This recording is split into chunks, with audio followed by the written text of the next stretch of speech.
Okay, so we're recording and we'll put it up on YouTube for everybody else to enjoy. Great. So what are we going to talk about? Well, as we discussed, this is lecture 2 of a 5-lecture program. In lecture 1, we discussed personality and history of psychometrics. Week 2, we discussed personality and context. Then, well, week 2, we are going to discuss personality and context. Little time slip there. Damn it, I need more coffee. So next week is all going to be about actually how we can coach and develop people. And the third will be all about relationships and personality. And then on the 9th is going to be We Shall See. So what is the agenda for today? First, reflections on the first session. So about the history. Then we're going to talk about personality changes. So how we can change personality. And then we're going to talk about personality and context. So we're going to talk about actually, previously to the conversation with Tanya, what sort of changes of context or what inner context can be determining how our personality manifests. And then we're going to discuss takeaways. Does that sound like a plan? And just checking again, everybody can see the slides, right? Yeah. Fabulous. So we are using Mentimeter as always. So if you can log into Menti and use the code 665899 and just type in whatever you remembered from the first lecture about history of psychometrics or any key takeaways you had.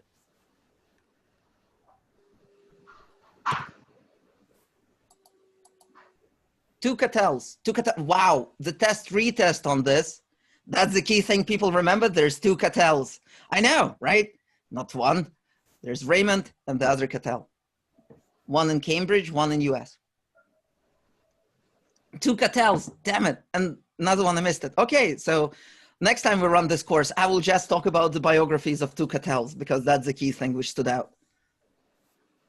From the Han Dynasty, yep, it goes all the way back. And as we found out also on the last call, there's also connections with ancient India, where there's apparently a manual how to select for civil service and spies from 4th century BC.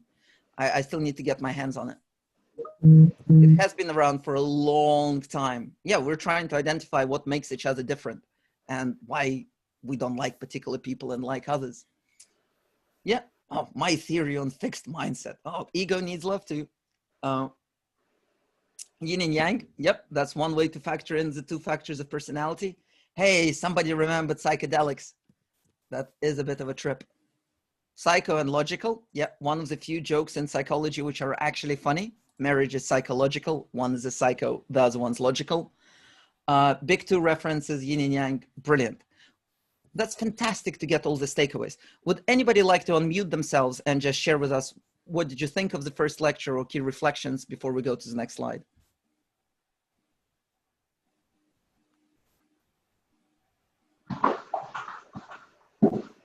You hear some shenanigans going on.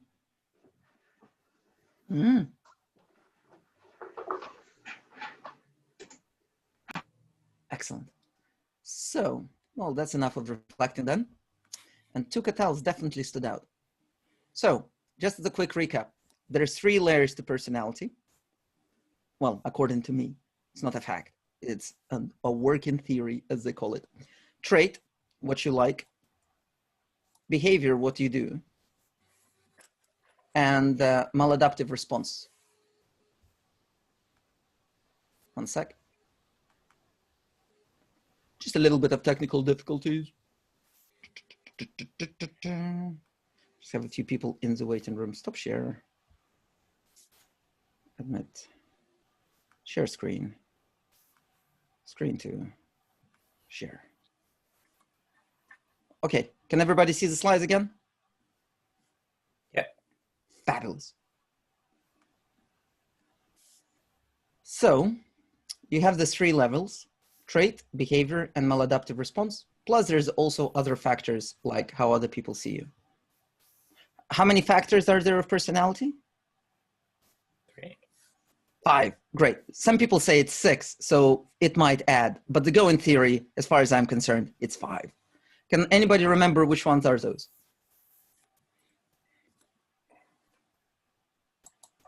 Oh, Karen, one of the most popular phrases of 2020. You're on mute. Extroversion, introversion. That's one. Absolutely. Agreeableness, openness, conscientiousness, and neuroticism. You got them. All 5. Neuroticism, extroversion, openness, agreeableness, conscientiousness. So we all have these 5 factors. They're inherent in all of us. And it's just a different degree to which we have them. So some of us might be more neurotic. So a bit, if you're more neurotic, you're like more receptive to stress. You might feel negative emotional affect more often, etc. If you're extroverted, you have a lot of extroversion. You need your stimuli. You're looking for it, socializing. If you have a lot of openness, it's about curiosity and exploration. Agreeableness is attitude towards others, people, and importance placed on relationship. And then you have conscientiousness, which is all about strengths of drive and purpose. Right. So you have the big 5. And what we do, we take your scores and we put them on a norm group. So one of the prerequisites of psychometric assessments is that your data is normed. So we compare you to other people who've done this assessment before. And let's say if you scored within 2 standard deviations above the mean, that means you're like in top 5% of the population. So if you scored 95th percentile, or if you scored 5th percentile, you're in the bottom 5%, so not particularly fast. So we kind of look at your relative preference in comparison to the norm group. And most people stay around the middle, so within 1 standard deviation of the mean. So therefore, let's say Karen previously mentioned extroversion, introversion. If you put introversion on one side, extroversion on the other, though I preferably have 2 of them. I like a bimodal of measurement of big 5 myself. And what this implies is most people are a mix of both. So most people are ambiverts. And like 5% of the population is highly extroverted, 5% is highly introverted, roughly speaking. But most importantly, when we talk about psychometrics, we have percentiles. So you have neuroticism. I can see Rob enjoys the squirrel. So let's say this is a hypothetical portrait. Nobody you know. So highly neurotic, tick. Then we have 95th percentile, so in top 5% of neuroticism. Extroversion, top 10%. Openness, top 1%. Agreeableness, bottom 15%. And conscientiousness, bottom 5th percentile. So if you would look in at this profile, what would you tell me, or what questions would you ask of this person? Just feel free to unmute yourself as well.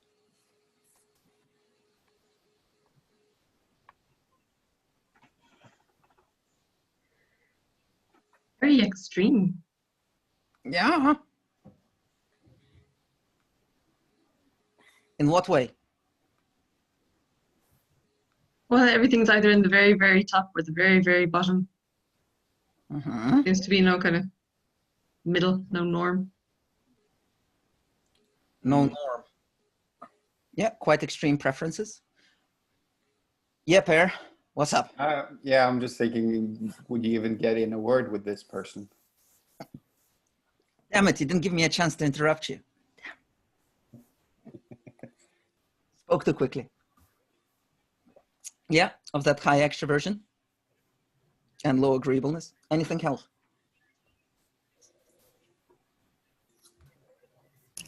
I'd be interested in what they did for a living, whether they were in a leadership role or a followership role, and what was going on at work. Well, this person is self-employed, has been self-employed for 3 years because they embrace the unemployability of their personality. And what's going on at work? Well, you know, COVID, stuff like that. It's quite fun. And by fun, of course, I don't mean it's fun. I mean, it's freaking awful, but hey, that's the high extroversion and neuroticism. But one of the key things with personality, when we look at personality and we look at those percentiles, it might give us an indication that this is like fixed. Because when we think of numbers and we think of measurement, we think of things like scales, like giving us a weight of kgs. So let's say if I measure my weight now and in 5 months time and my weight is the same, that means my weight hasn't changed between these 2 points. So it's consistency.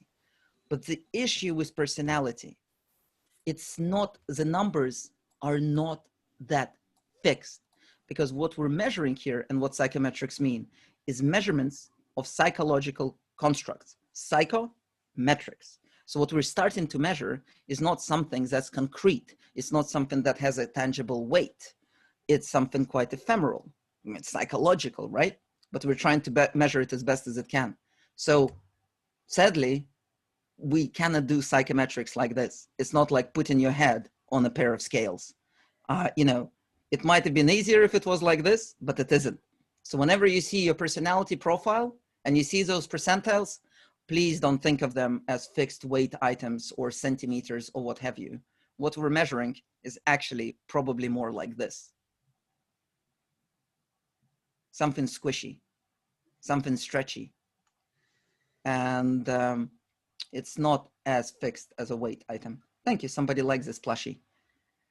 And so if you imagine your personality like this, and it's influenced by everything around you, as previously the conversation with Tanya, you know, whether you're moving countries, context of your job, context of your role, there's so many factors to take in on board. My question is, what influences the way we behave? So if you can go on to Menti and you can type in, what do you think influences our behavior?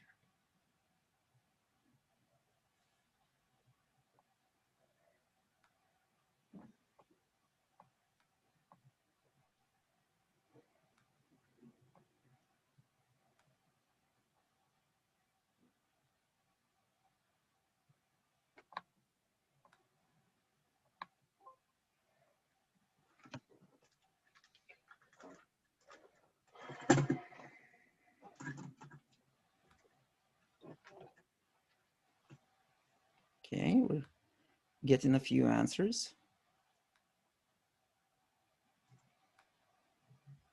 Yeah, I'm just closing a few windows. Share screen. Yep, so it's screen 2. Share, great. So we're back on. Perfect. So what do we have? Boom. Environment, people around us, mood, other people, relationships, experiences, circumstances, upbringing, past experiences, my wife, your mother. Wow, that got Freudian fast. And pressure. Boy, the list is keep growing, man. Right. Would anybody like to share any reflections, what stands out for them, or why did they type what they typed? Or thoughts?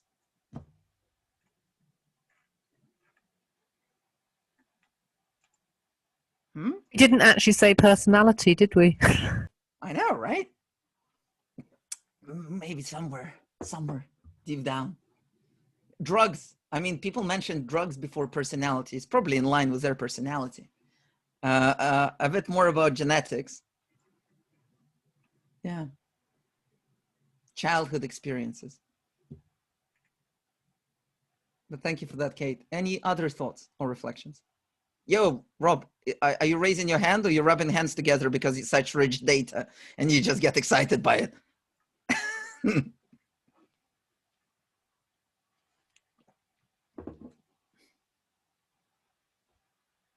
Trauma as well. Basically, there's a lot of factors and personality is just one. And therefore, when we talk about personality or environment or, you know, nature versus nurture, that debate is way over. It's nature and nurture. It's personality and environment and behavior and culture and circumstances and mood and other people and self-worth. It's not one or the other. It's a multitude of factors. It's like a whole ecosystem in which we exist of different circumstances. And our personality is definitely a factor, but it's not the factor in some cases. And we'll get onto that. But this is what's important. It's a rich interplay. And I think that if we focus just on one thing, we limit ourselves consistently. Does that make sense? And there's a lot of factors to study. And most of them have been researched as far as their interaction with personality. I kid you not.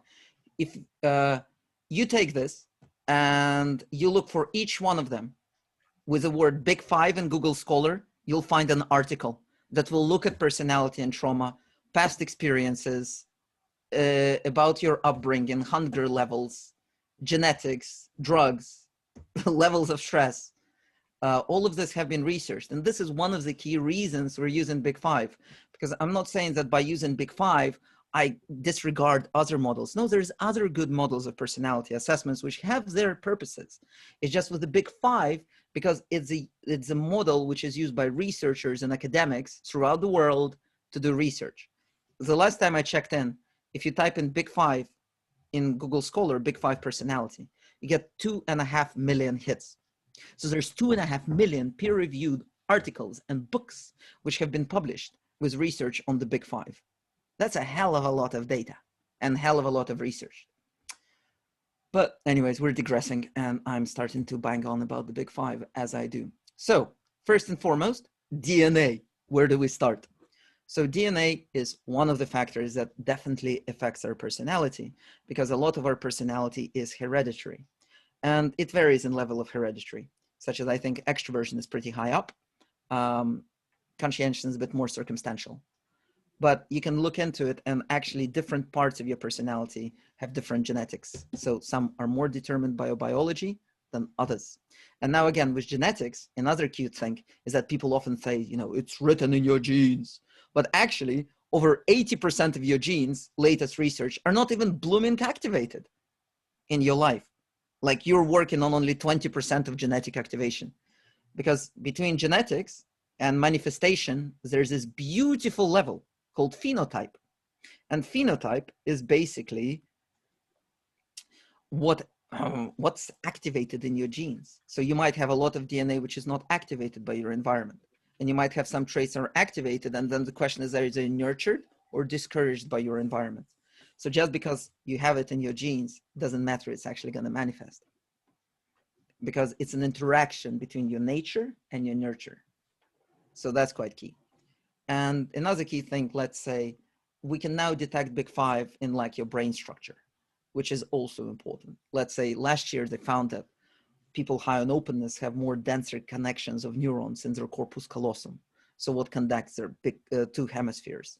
So it's not necessarily left, right brain and all that jazz, but it's actually more about how your brains are connected.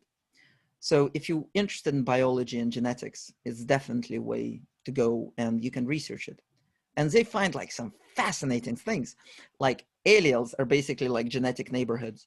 And they found that the genes which are associated, and there's many genes associated with openness, sit right next to the genes, and there's many genes associated with schizophrenia.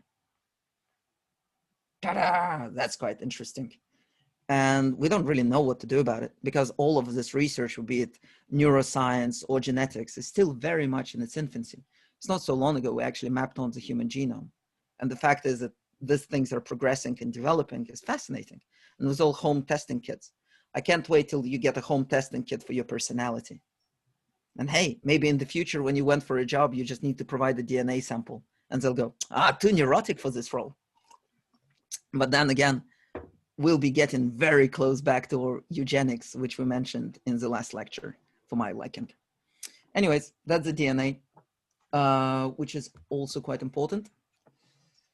So what was the status quo of personality? So pretty much since the end of 19th century, then reinforced by Costa and McRae in the 70s, they basically said from age 30, your personality is set in plaster. I actually found, as you can see, a slide of plaster. And there's five fingers on a foot. I hope you appreciate that. Big Five, Costa McRae, plaster. See, some smiles, or you may be just being polite. But hey, I find it. Oh, thank you, Per. Right. So basically, they said, look, your personality is pretty fixed. there's another dark side publisher who, whenever is asked, does personality is stable, he says, yeah, as you age, you become more yourself. But I'd actually challenge that. As previously talked with Tanya, it might be that it's your circumstances which get more fixed. So let's say your personality is far more fixed in your 30s, for most of us, than in your 20s, and more fixed in your 40s than your 20s, 30s, and more fixed in your 50s than your 40s. So it's kind of narrowing down, and the environment gets more and more predictable. So it's potentially not that you become more yourself, you make your environment more like you, I would say. And there's this point to be made that when you move or there's something that drastic happens in your life, it's an opportunity for change and growth, but we can quite quickly fall back into what's required of us. And another thing that I believe, which is really important about this personality being fixed, the quote, personality set in plaster, is actually usually attributed to Costa and McRae, but I found some attributions to earlier writers as well. So it's hard to tell. If you read The Guardian, a scientific article, or a Wikipedia article, I couldn't find the uniformity of thought there. But one of the key things about Costa and McRae, that I love them, they definitely created the NEO, and it's a brilliant tool. However, they created it to study changes of personality across adult lifespan. So that's what they care about. So they profile like 10,000 people now at different ages and see how it changes, and then profile them later, see how it changes. So they're looking for overall patterns in the data, this big amounts of data they have, and they discard any individual variance. So how you change personally doesn't matter. What they look for is common patterns of change within the population across different age spans. And that's also quite interesting. So you need to keep in mind. So maybe in general, people's personalities are more stable in their 30s, but it doesn't mean it's for everybody. So there's still a unique variance, which is not necessarily being factored in by these big studies. Does this make sense? Okay, I can see 4 nods after 50 people, representative sample, done. But I mentioned this until 2010, because after 2010, things are getting interesting. So they started looking at personality change. So what we know from Costa and McRae studies and other longitudinal studies about personality and change, personality does change, but it seems to change within one standard deviation. So overall lifespans, let's say you might start out as a 99th percentile neurotic, so 3 standard deviations over the mean, and maybe over time you'll become 86th percentile, which will pretty much put you like 1 standard deviation above, or maybe you'll go to 95. So it's not going to be huge shifts. It's not like completely 180. It's not like you were 99th percentile neurotic, and in your 50s, you reach nirvana and you become 2 percentile neurotic. It doesn't work that way. The changes are still, so it's almost like there's a degree of plasticity within how our personality changes. I read a wonderful article which compared personality to a musical instrument. That when the musical instrument is given to a musician, it's brand new, etc. But over time, it develops character by the way it's used. So over time, it develops more character as an instrument. And I think, but it doesn't change. You know, a violin doesn't turn into a guitar. It's still a violin.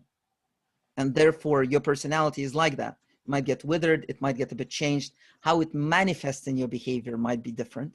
So you might be really extroverted, but you might channel it differently, or your neuroticism, or what you're worried about. Maybe before you were worried about your health, then you had kids, and then you worry about their health more than yours, and stuff like that. But personality is more or less stable with a bit of change. And some people change more than others. Now, why would you might want to change?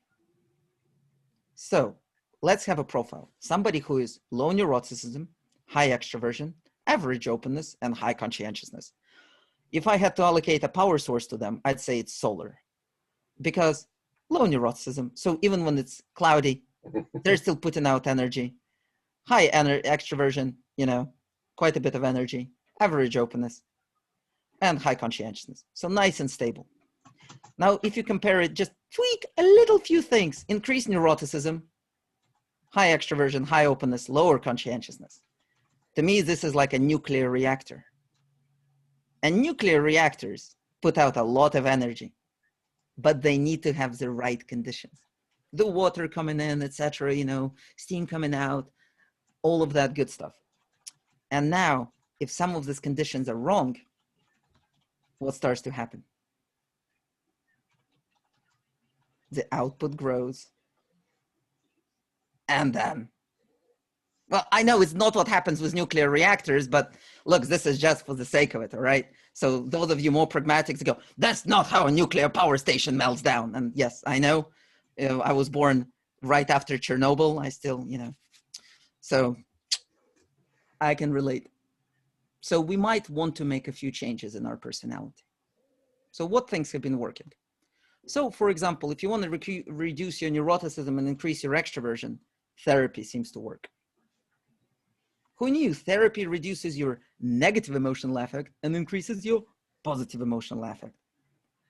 Then retirement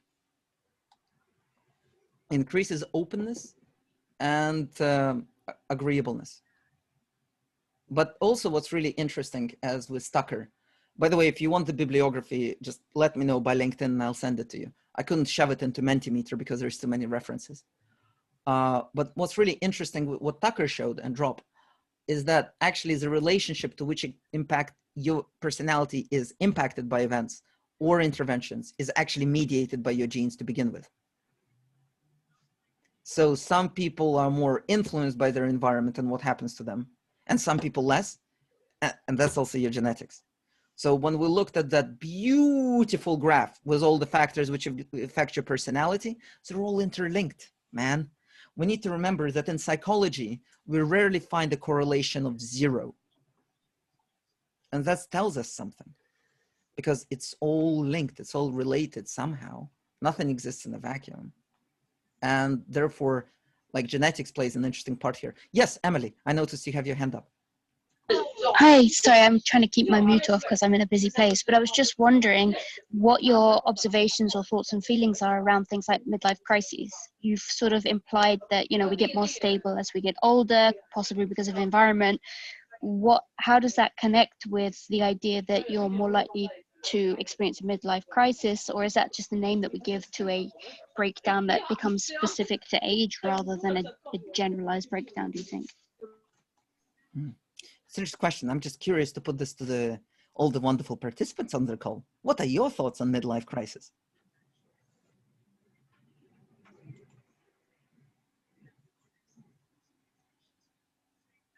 I would say that quite often midlife crisis is around when we have been denying our personality for so long and we can't deny it any longer. So sometimes it then breaks through and you just cannot keep repressing what is within, or it could be around your value set. So it could be around personality or values. So aspects like that, which we've been denying and then cannot deny any longer. So it's personality breaking through. So I Can See Your True Colors Shining Through is a song about midlife crisis. That sounds good. Yes, Adrian. It might be fear that we're beyond the halfway point and we can't go back. Mm-hmm. So you start counting down rather than counting up. Yeah, you're on the other side of the hill. Mm-hmm. And for me, it was an excuse to get a sports car. Nice. Was it satisfying, the sports car? Fantastic. Yeah. Brilliant. That's the main thing. Thank you. Better than a motorbike, Kate says. Yeah. That's an interesting story. When I was first married, my wife banned me from having a motorbike. She's a casualty nurse. And now as I've got older, she's encouraging me to get a motorbike. I think she's probably seen my pension pot and life insurance. It's just like, what are the risks now? Because extroversion tends to go down with age. And actually, more people end up in A&E who are extroverted. And especially in men in their 50s, extroversion tends to go down. The theory is it has to do something with testosterone because the two are quite closely related. So she goes, maybe you're less extroverted now, less of a risk to yourself and others. I think there's one other thing, Nikita. And as Adrian said, you start counting down. But I think, you know, in a workplace context, other people start counting down. So your context changes, there's less opportunities, you're put forward for less interesting things. And I think, you know, for a midlife crisis, I think, you know, I think there's a certain element of luck in it, and where you're at the moment you kind of hit that stage in your career. You know, are you in a context where things are still opening up and they value your experience, or, you know, are you in a setting where they really value younger people around rather than experience and maturity? I see. And potentially when you hit that salary already, so salary doesn't become a driving force, so other things become important. Well, your salary becomes a driving force, again, from other people's perspective, because you become expensive. And so they start looking at you a little bit harder. And so, yeah, that's, you know, there could be pressures on of that kind that can lead to, yeah, crisis thinking. Mm-hmm. Thank you for that, David. Kelly, I noticed you unmuted yourself. Yeah, thank you. What I was going to say was perhaps sometimes because not everyone experiences a midlife crisis, it could be because a midlife crisis could be from other people's perspective of your behavior. So some people don't ever acknowledge the fact you're having a midlife crisis because you yourself, I know people whose behavior they've never acknowledged to be that of a crisis, but you are perceiving them to be having one because they might be simply embracing what they perceive to be normal. And it might not actually be so bad, but because you're 25 and they're 45, it just seems to be exceptional because the other people around them are not behaving in that way. So they're not putting themselves at risk. They're not behaving in what we socially deem to be risky behavior. They're simply doing what they believe they have waited to do. So I think it is kind of sometimes socially and normatively defined to be a midlife crisis. So I think, you know, as people and, you know, cultures defining what is a midlife crisis, and as, you know, if they can afford it and they want to do it, I don't think it is a midlife crisis. Sometimes, I mean, I do accept sometimes some things are so out there, you do think that's unusual for them, because not everyone goes on to have what is defined as being a midlife crisis. It's all wonderfully subjective, isn't it? It is absolutely that.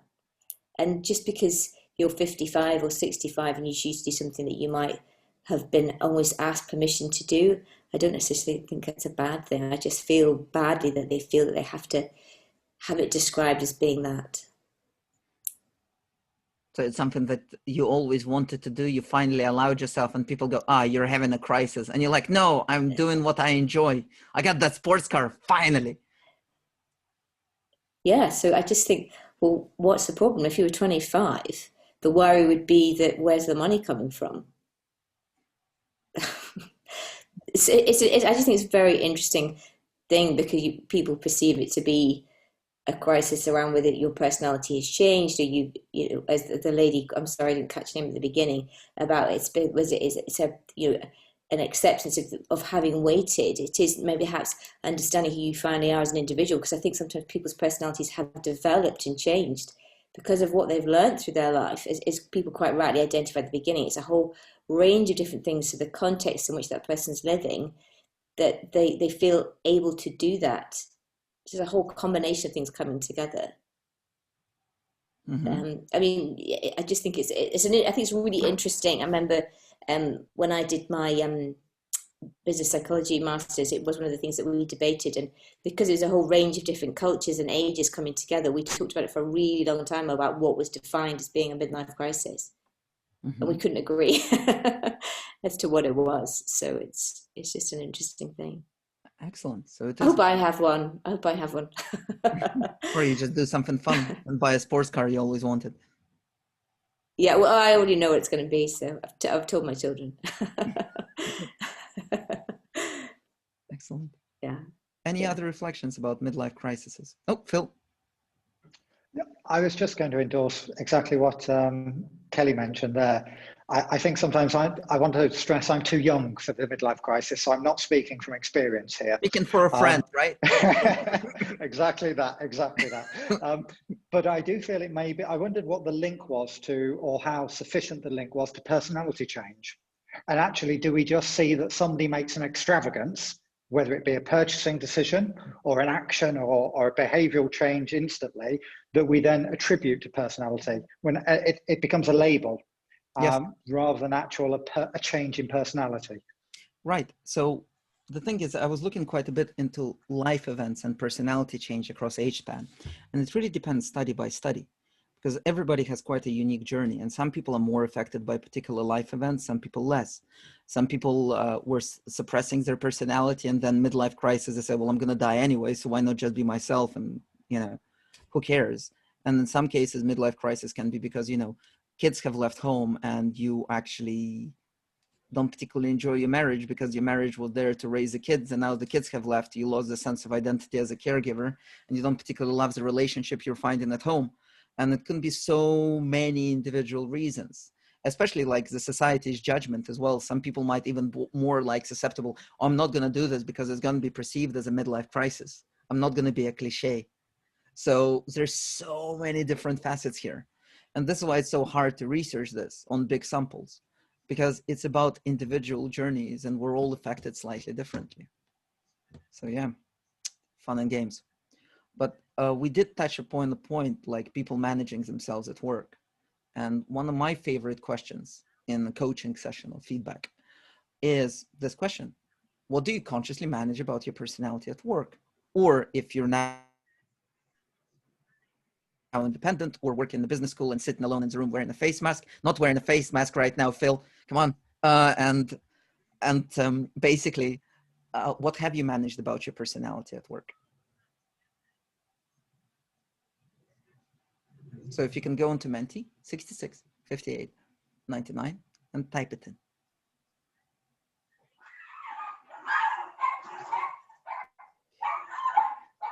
By the way, I read a paper in Nature that shows that dogs also have different stages of personality change.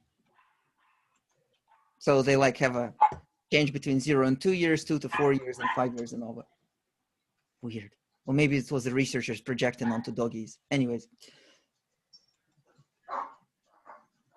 let's wait for a few more answers.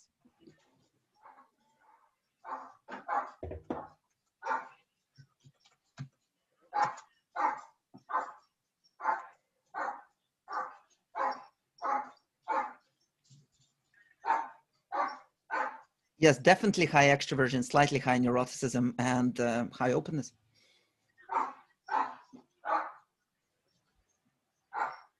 One second. Where's the sound coming from?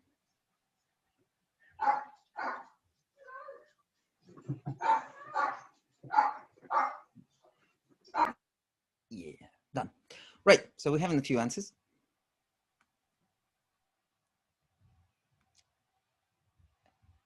I love the instability with the smiley face.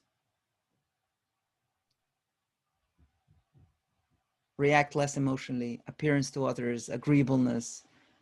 I'm impulsive, I'll ensure I'm controlling my impulses. Extroversion, high neuroticism, extroversion, anger, patience, anger. Wow, anger came out quite a few times by the looks of it. One tries to control enthusiasm and passion. Anger, less abrupt. So by the sounds of it, quite a few of us manage stuff. And what we're managing is quite default. Like, you know, we're not trying to manage something being more nice.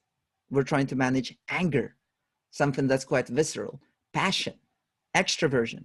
So we're trying to kind of mediate quite strong emotions within ourselves. And that stuff builds up over time. So in the coaching scenario, I would ask, when was the last time you didn't manage it as well as you think you should have managed? And why do you think it's necessary to manage? But we're all managing something. Hide low conscientiousness. Good luck. You can just put things under a carpet, as they say. Maybe if you apply the psycholexical approach, hiding things under a carpet is a metaphor for low conscientiousness.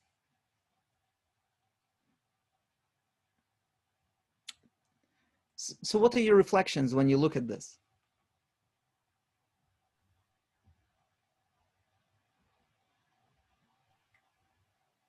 Spend a lot of time trying to be something we're not.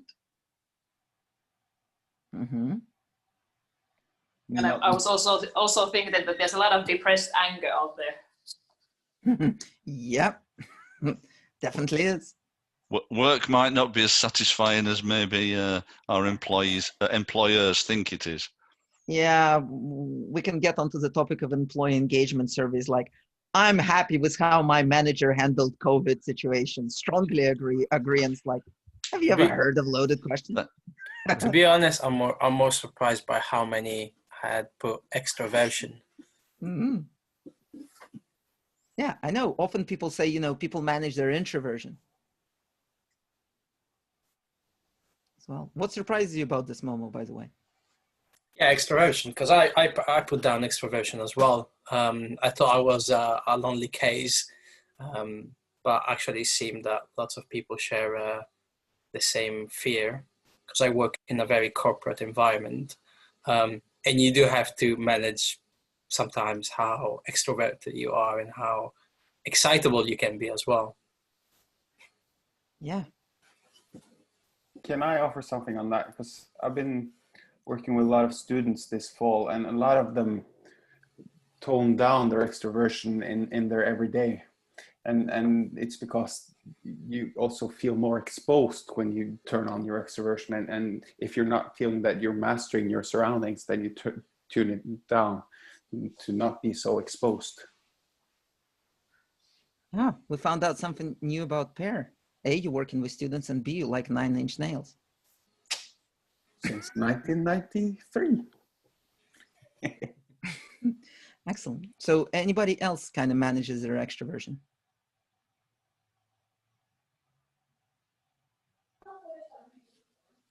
It must be very tiring, though, isn't it, when you're not being yourself? I mean, that's my view. When you're not, I always think when you're not being authentically yourself, it's exhausting. It is. And this is actually feeds into, which of the big five is most correlated with managing your personality successfully? Is it agreeableness?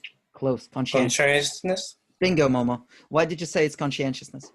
Because I guess they've got stronger willpower.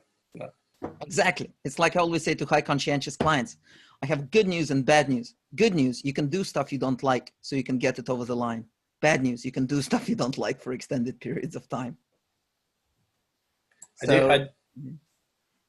Sorry, I was just going to say, in my experience at work, I have one person that is as extroverted as me, as I think we look for each other very often, and then we take 15 minutes out of our day in a closed office and just have like a nice conversation about not work related things, and it kind of really reset up your energy levels. Excellent. So it's like a little coping mechanism. And when you can, do you also go out for a couple of drinks in the pub and the conversation lasts for longer than 15 minutes? Oh yeah, definitely. Yeah, because we seek out people similar to us, especially when we upset our opposite. And this is what you really need to watch out for. Because let's say if you're really low on agreeableness and you upset somebody high on agreeableness, talk to that person and see what happened if you want to, rather than go into the pub with somebody also low on agreeableness. And I hear this conversation quite often as I work a bit in Canary Wharf, and there's a lovely pub under the Reuters sign. And basically this conversation almost always takes place in table next to me. I wasn't too harsh, was I? No, they need to learn. Or if they think they have it bad, they have no idea how we had it when we started. So it's basically low agreeableness, probably extroverted, being a bit of an asshole to somebody, or should I say, displayed asshole-ish behavioral traits. Instead of actually understanding what happened, they pair up with somebody, tell them a biased story, and then they confirm, like, yeah, right, they're being too emotional, completely too emotional, we should send them to HR. So if you have it's great you catch up with somebody with a similar personality. Just be careful discussing somebody you fell out with them. That's the only thing I would say. Good point. Thanks. Sorry, yeah. And with high extroverts, I will say the best is if you ask a question, say any questions, count to 10 inside your head before continuing. And you will see me doing this here now. When I say any questions, does anybody want to participate? You know, the countdown has started. Because the default setting of somebody extroverted is any questions, good, moving on. Right, so on that note, moving on. Okay, so we're gonna run through a few theories now, which try to explain this. First of all is Walter Mischel. So Walter Mischel is quite a slightly controversial figure in the world of personality. Because in the 1960s, he looked at the data. And when we look at personality data, because we're occupational psychologists, God bless us, we care about criterion validity. Can anybody tell me what criterion validity is?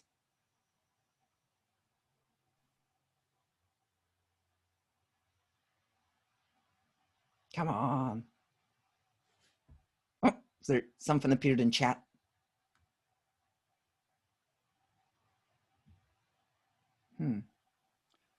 I was just counting to 10, Nikita, to see how long you could last. All right, well. The power of silence. Did you say criterion validity? Yes. So it's statistical, isn't it? So it's about, I do know what it is, but I can't describe it very well. So it's whether, so it really is what it says on the tin. It is, it's whether the criteria are valid within the stats themselves. So it's whether when you look at it and you kind of do the numbers, it stacks up. That's not explained very well at all for anybody. Metaphor. So let's go with the stacks up. So let's say if we wanted to profile people who need to stack up boxes, and we profile them with a personality assessment, and then we look how many boxes they stacked up during the day. And what we're looking for is a correlation. So if we find out a correlation of 0.4, so basically what it says, a 0.4 correlation, you square it, you get 0.16. That means 16% of variance between people's performance, how many boxes they stacked, can be explained by a personality factor, like conscientiousness. So conscientiousness, if it has a correlation of 0.4 to amount of box stacked, it explains 16% of the variance. Does that make sense?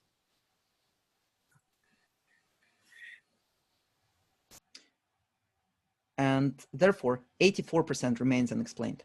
And 0.4 is a really good correlation. Usual correlations are 0.2, 0.3. So less than 10%. So Walter Mischel went like, meh, is this thing which is, say, personality even real? It's not predicting anything, really. It predicts a smidge, a fraction. So it's not, is personality even real when it comes to looking at its effect on behavior? Because as we mentioned, like even in the word cloud we did before, nobody typed in personality. What affects our behavior? So is there really a point? So it created quite a stir. But then he changed it a little bit. He said, actually, personality, it's a concept of going through if-then rules in your mind. So to mean by this, let's take 3 scenarios. A funeral, a queue in a shop, and a party. So we each have if-then. So if you have an ambivert, their if-then depends on different environments, such as an ambivert will be, if they're in a party, they go, if at a party, be lively. So they'll be lively. If in a queue, if you're in a queue, be orderly. And if you're in a funeral, be somber. So the if-then depends. It's called cognitive affective personality system. And then if you're a high extrovert, you'll be, if you're at a party, be the center of attention. Tick. If you're in a queue, start up conversations with the shopkeeper, you know, in the queue, etc. They might feel a bit lonely with the self-checkout. And then if you're at a funeral, well, crack some jokes. So the high extroversion, different rule base of if-then. And if you have somebody super introverted, they'll be somber at the funeral, they'll appear somber in the queue, and they'll be probably somber at a party before they had a couple of drinks. It increases their cortical arousal levels so they can socialize with humans rather than just the cat. And so again, if-then, different. So the whole principle is that your personality is stable in environments, specific environments. So in a specific environment, let's say in a party, the extrovert will be the center of attention, the ambivert will be lively, and the introvert will be somber until a couple of drinks, etc. Does that make sense? This kind of if-then. And if you want to, there's been kind of a bit of an update on this as far as I see it. It's called the Young Cybernetic Big Five model. So if you really want to geek out or you have real trouble sleeping, I highly recommend that paper. Just type into research, Google Scholar. So we have if-then. Then we have trait activation theory. So basically, just to finish up on Walter Mischel. So the idea is that personality has such low correlation in research is because sometimes when we look at meta-analysis of a lot of different job performance, some jobs don't call upon particular traits. So a guy called Judge came up with trait activation theory. So behavioral expression of a trait requires arousal of that trait by trait relevant situational cues. Don't you just love academic writing? Basically, all it means, there's a cue in the environment which is activating it. Such as, for example, if you're an accountant, your orderliness will be activated by the environmental demands. And if you're creative in an ad agency, in a brainstorm meeting, the brainstorm will activate your openness and creativity. So it depends, is the environment cues, the way you see them, activate your personality traits? So it's kind of, to an extent, person to situation fit. And oh, it actually was TED, but Judge also did research on that. So if you want that, TED 2000 and TED 2003 are good papers to read. Then you have situational strength. So actually the strengths of those cues, implicit or explicit cues provided by external entities regarding the desirability of potential behavior, basically rules, structure, and cues. So if you work in a box stocking factory, because apparently there's factories box stocking in my imagination, your personality doesn't particularly matter. You're not asked to be creative or anything like that. Or you're making widgets on a factory line. It's a very strong situation. So you don't have a lot of flexibility when it comes to, you want to do something different. No, you got the part, this is how you make it. So it's a strong situation. But whether you're, let's say, in a free flow situation where it's completely up to you, your personality plays more of a role. So let's say I mentioned correlations between work and performance and personality is like 0.3, but correlations between blog writing and personality is like 0.6, 0.8 on openness and neuroticism. So this probably explains why a lot of blogs are angry, because highly neurotic open people are more likely to write them. So the less there's situational strength, the more personality actually might predict your performance. And if you want to look at all of that goodness, Meyer et al. 2010, because around 2010, this whole more dynamic perspective on personality kicked off. Then you have personality strength. So personality strength is all about the forcefulness of implicit, explicit, implicit or explicit. Man, why not mention internal cues then? Regarding the desirability of potential behaviors. Might have copy and pasted, but it might be just academic writing. I genuinely don't know. So if you want to follow people who research this, I highly recommend Bilal. He's a very nice person, even accepted my LinkedIn invite yesterday. Lovely chap. And basically the way I interpret this, and I might be wrong, is if you have somebody with 95th percentile preference, it might be more of a personality strength as a pushback. So even in a strong situation, let's say somebody who's 99th percentile on openness might not help themselves to be creative or might not help themselves to be extroverted because they have such a strong preference to begin with. But if somebody is on 50th percentile, so in the middle, they can go with this and they can go with that. So they have more of a behavioral range. So they're more receptive to their circumstances. Because when it comes to our management of our personality, we might manage some bits, but not some others. And it might be because there's a strength of preference. What are people's thoughts on personality strengths and situational strengths?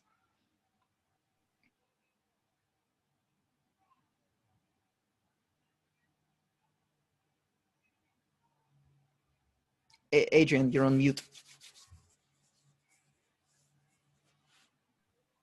I was just counting out aloud again, Nikita, to see if you could last beyond 10. Oh, yeah, well, I won't go that far. I only have half an hour of willpower a day, and I already used it. So, but yeah, so it's kind of an interaction between situational strengths and personality strengths. So if you have an average scores, so like ambiverted, you can be quite receptive to situational strengths and adapt accordingly. If you have a really high personality strengths to begin with, you might not have so much flexibility. Or it might really take you effort to manage that. Such as if you're super extroverted, then much harder for you to be introverted than for an ambivert.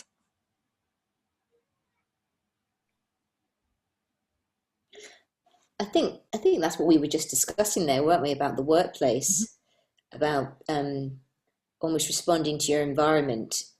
And really, I mean, that's the whole thing about context, isn't it? About knowing the environment that you're in and the things that you were talking about, the different cue, the cue and the funeral and the party, dependent on the type of personality you have or you are aware that you have, and knowing then how able you are to respond to those internal cues. And again, also depends on the kind of smaller context that you're in, because if you're with a group of people that you know very well and you're placed in different contexts, you might be able to overcome some of your personality yourself. So I mean, I agree with that. I mean, I'd almost be interested to read the paper because that feels very commonsensical what they're saying, because it fits very much with what we as adults know. And I'd be interested to know what he's based that on in terms of kind of, was that, you know, kind of a cross-sectional kind of study, or was it, you know, a longitudinal study, and kind of, because sometimes, you know, it can be very based on a very particular group of people, because that feels very commonsensical what we've been sort of agreeing and saying, isn't it? Absolutely. And you might also then enjoy the paper by Judge and Zapata. And basically they show that personality becomes more predictive of performance in situations with weak situational strength, and personality less predictive in situation with high situational strength. And specific traits also predicted performance in jobs that activated particular traits. So let's say in accountancy, high conscientiousness, because we don't associate high performance in accountants with creative accountants. That's associated with something else. And basically it's a very nice paper. They look at multiple study and they try to break it down. So, and I think that a lot of things which are in popular culture, like psychological safety, and I think psychological safety is partly weak situational strength. It's where you can be yourself when you don't feel pressure to be somebody else. It's like, so you feel you can bring yourself at work. And I think with psychological safety, it's important that it's not that you bring your full self to work, but that you can bring your full self to work, that you feel you can do it. Because you might not want to bring your full self to work, and that's part of who you are. And this kind of job crafting as well, when you can a little bit shift some demands in your work in order to actually lessen the situational strengths. That can also be part of it. Emily, I noticed you have your hand up. Okay, this is going to be a bit of a rambling question, I'm afraid. Go for it. So I've been listening to these podcasts recently. They're really, really fascinating. It's Radiolab. I sent an example in the chat about hierarchical baboons. But the other one that I wanted to refer to is they're looking at sort of gamma waves and understanding how things like Alzheimer's can be affected by different bits and pieces. And the implication was on this one and a couple of the other episodes that the more tired we are, the less energy we have to be able to regulate our sort of prefrontal cortex or the sort of sense-making parts of the brain. How much do you think like low energy affects, you know, our sort of more instinctive, hardwired parts of our, I suppose I've kind of answered my own question there, you know, with it being an energy thing, but I'm sort of wondering about this nature versus nurture question, both in terms of the sort of relationability.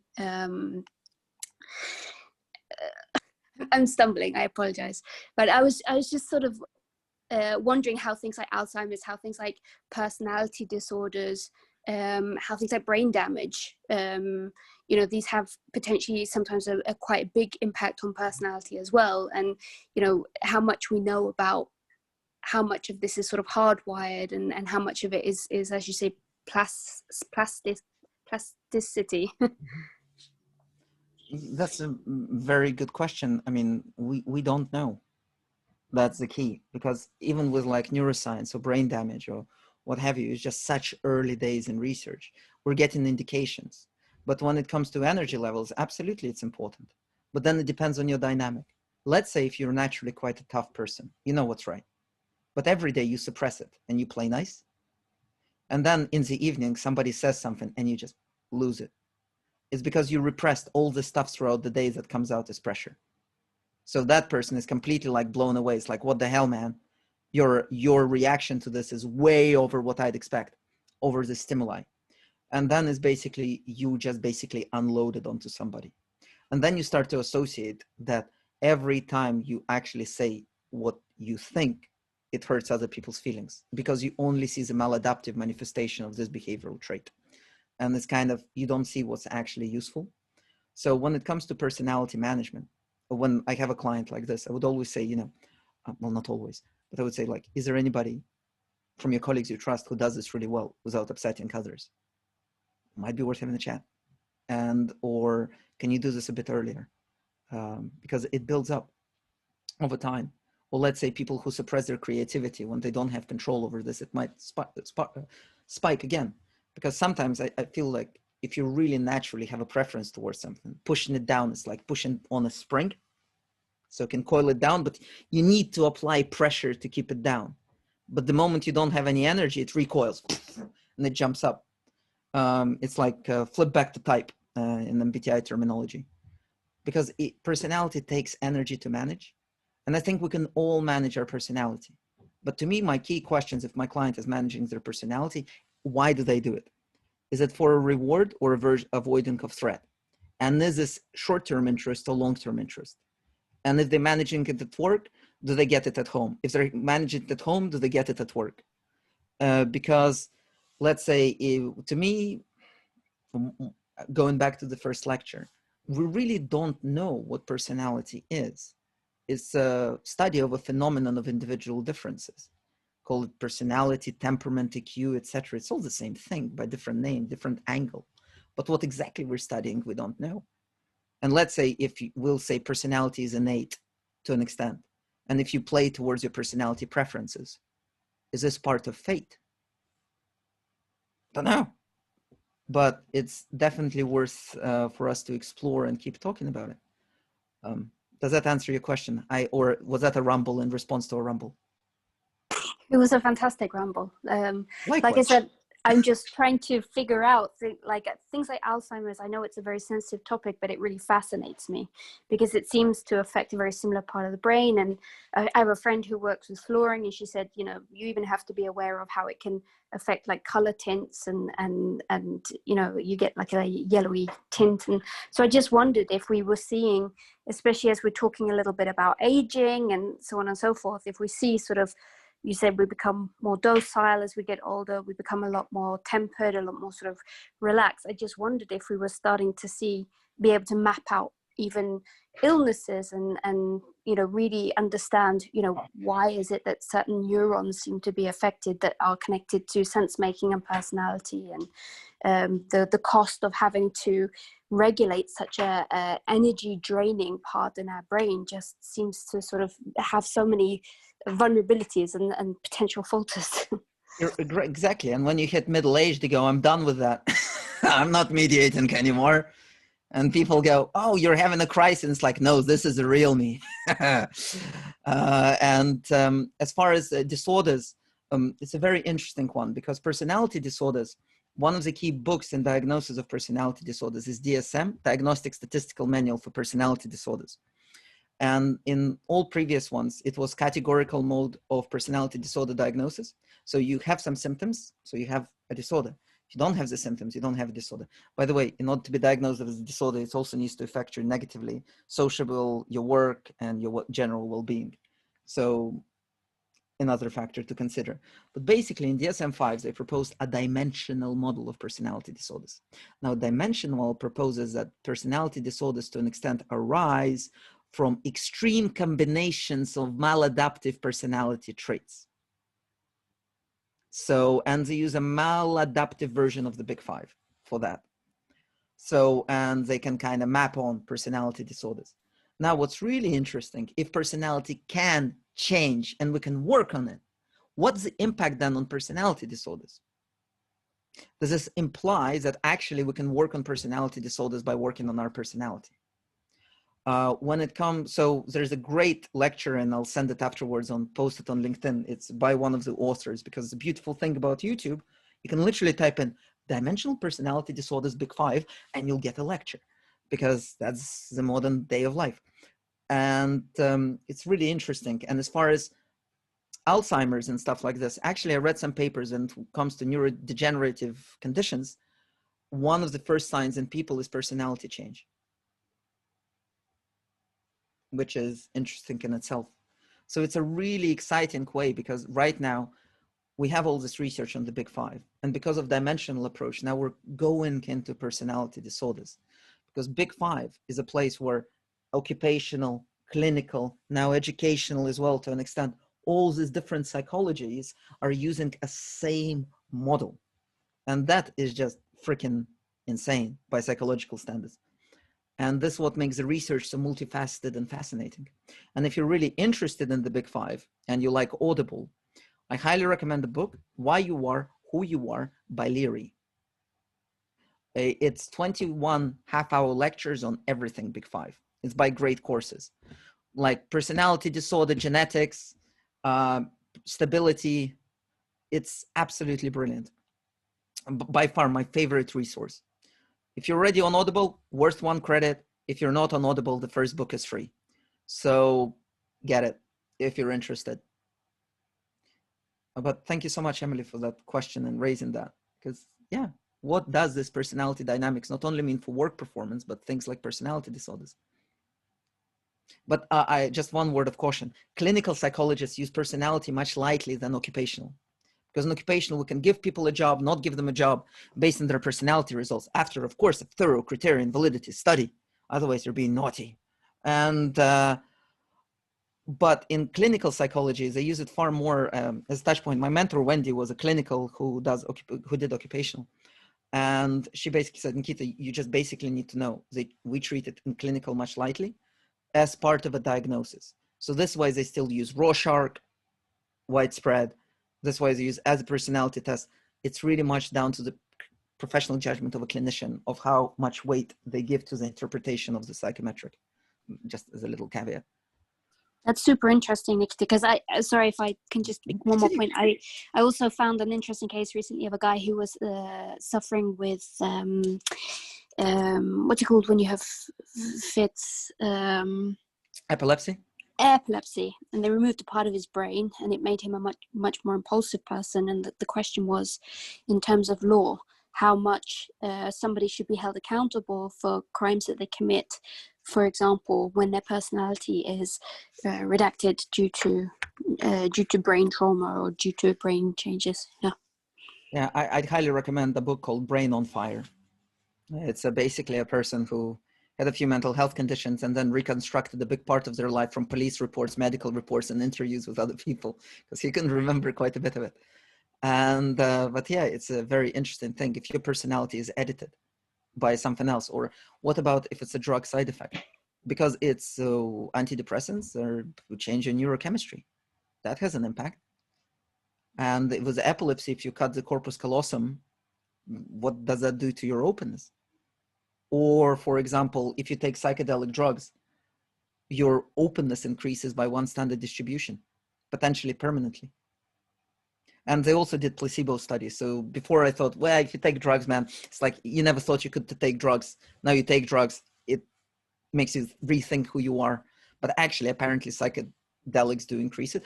But by no way am I encouraging anybody here to take drugs in any way, shape, or form. But there is research into psychedelics and increases in personality.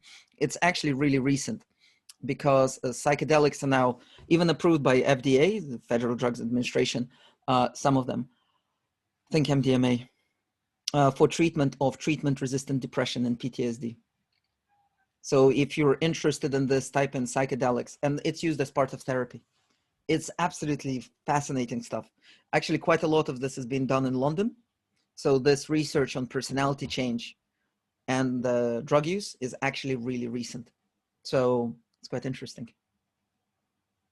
So if you're high on openness, research that stuff. Right. So to me, whenever I talk about metaphors about personality, before, you know, we'd look at personality, let's say a planet, and it'd be static.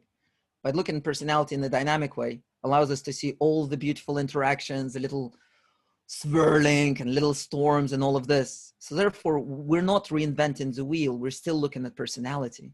But instead of looking at something static, we're looking at something that's dynamic. And that's what makes it so interesting. So to me, I always say it's personality dynamics I really care about. I don't particularly mind if you're extroverted or introvert.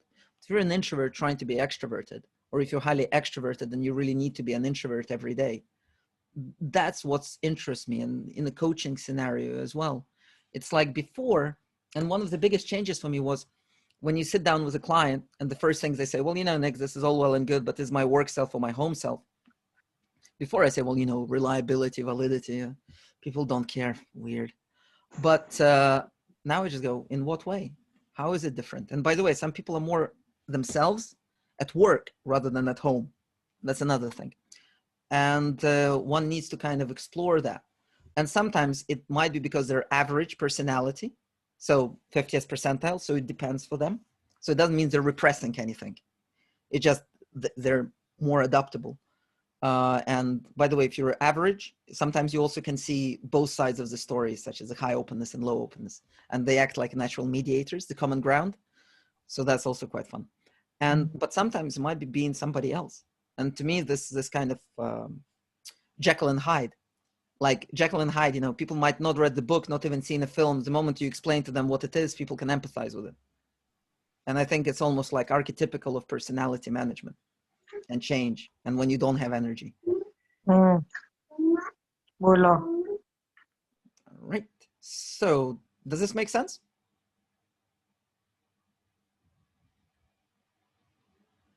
I'm just self-conscious. Adrian might be timing me. So, right. So we're just going to wrap up, and we still have 10 minutes for the chat, but I'm just really curious. What were your key takeaways from today?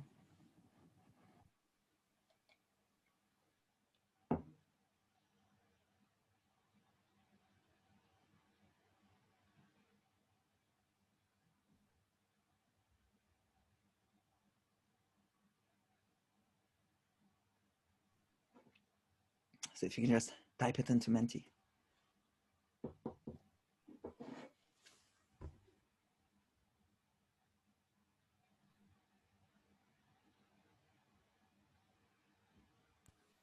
All very interesting. Interesting comment. The group of people suppresses some good amount of anger at work. Yep. But the question is, now we're working from home. What's happening? Personality is so dynamic. Can change if you want it to. Yep, to an extent. So don't push yourself too hard. We'll have something we're not happy with in our personalities and try to adopt to please others. Yep, to an extent. Psychologists will never know. Yeah, we never know. This is why we always say it depends. Differently in different situations, but more or less similar. Yep. Great coaching questions. Thank you. Would anybody like to unmute themselves and just share the thoughts? What's on their mind?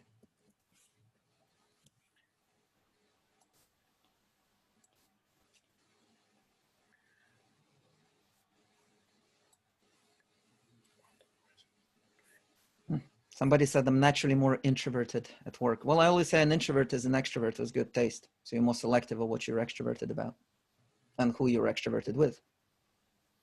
For me, the biggest takeaway is perhaps that context and the environment has more impact on personality than what I thought it would. It does, but then again, we also use our personality to impact our environment, to change it around our preferences. So it's kind of a two-way street. Very, very Foucault type of comment. Well, I'm flattered. But yeah, but thank you, Mo. Any other reflections or thoughts?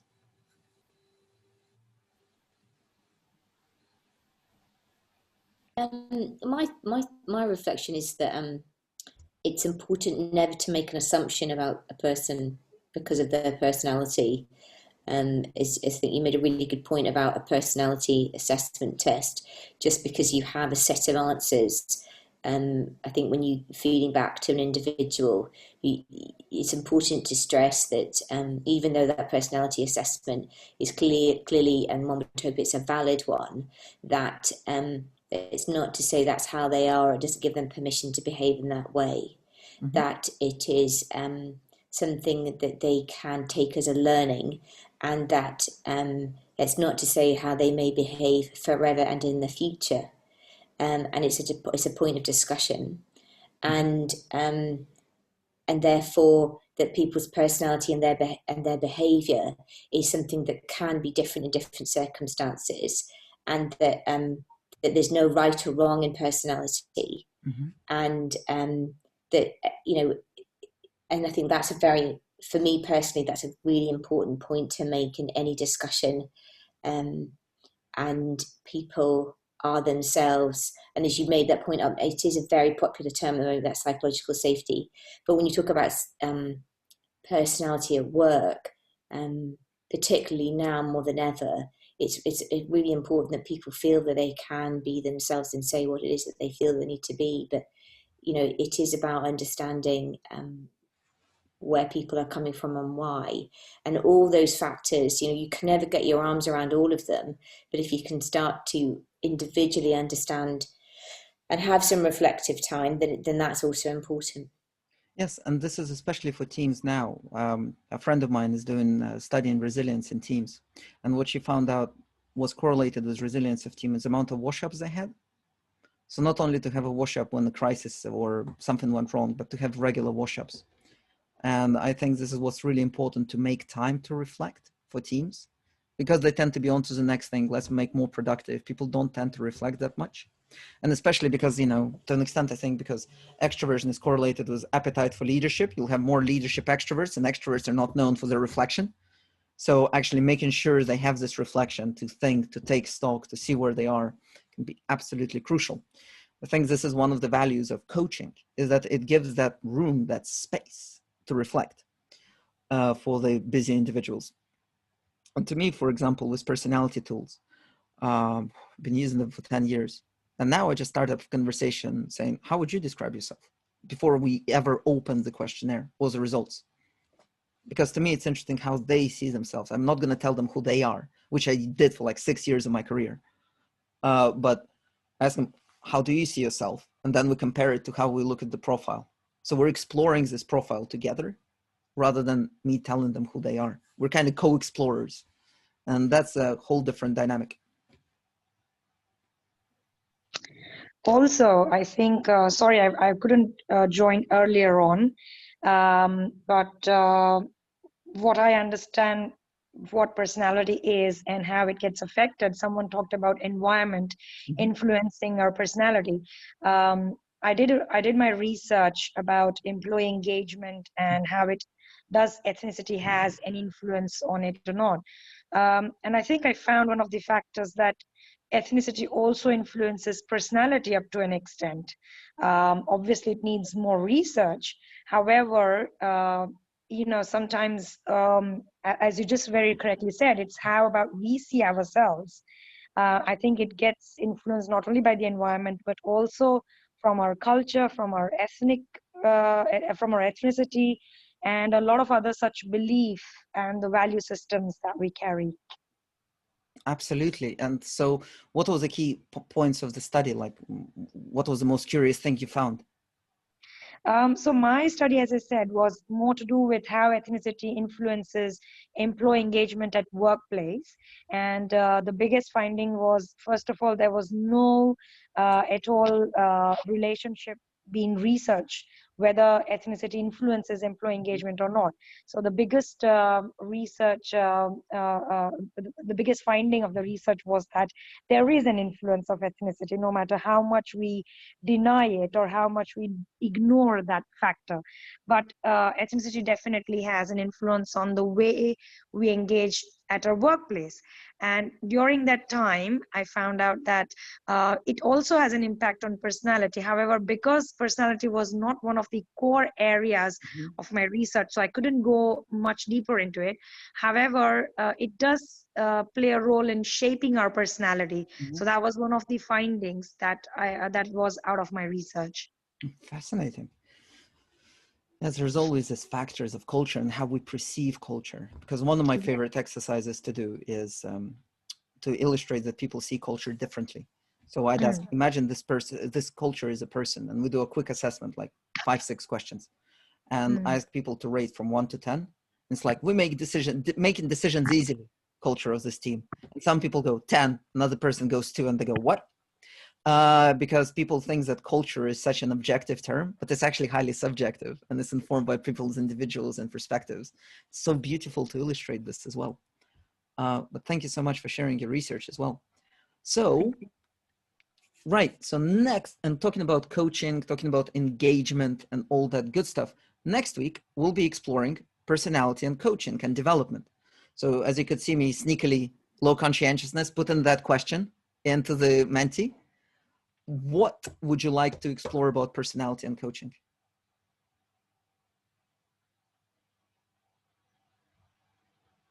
Just type it in.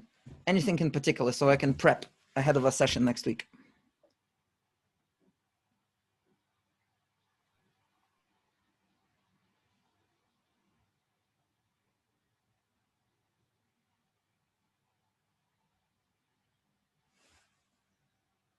Good coaching questions. Oh yeah, how it affects career choices. Definitely explore that.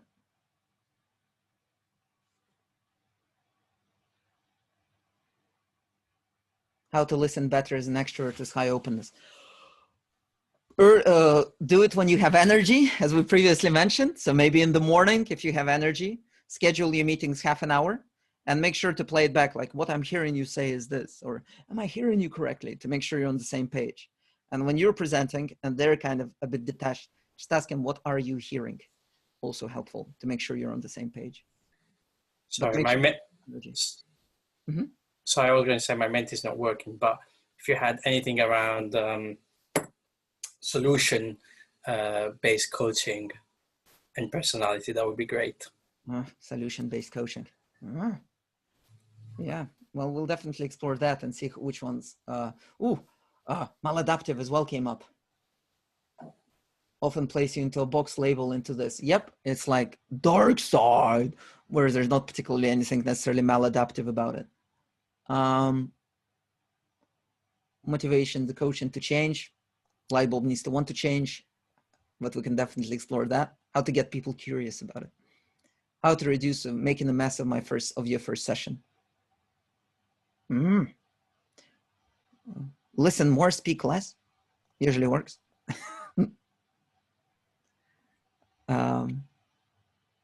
A bit of prep. Always also close the session, ask what are your key takeaways. Or if you said something and they go, ooh, this is interesting, this is really useful, you can always ask, ooh, could you play it back in your own words, just to make sure they get the same stuff.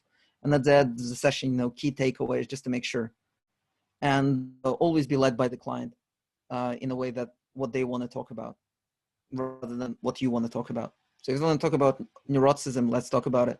If you feel comfortable. If they don't, let's not. So that's, to me, general kind of ideas. But of course, we'll explore this much further next time. Right. So it's all going to be about personality feedback sessions and coaching. And if you're interested in this, I highly recommend Foils, Arms, and Hog. They have a fantastic sketch called an honest personality test.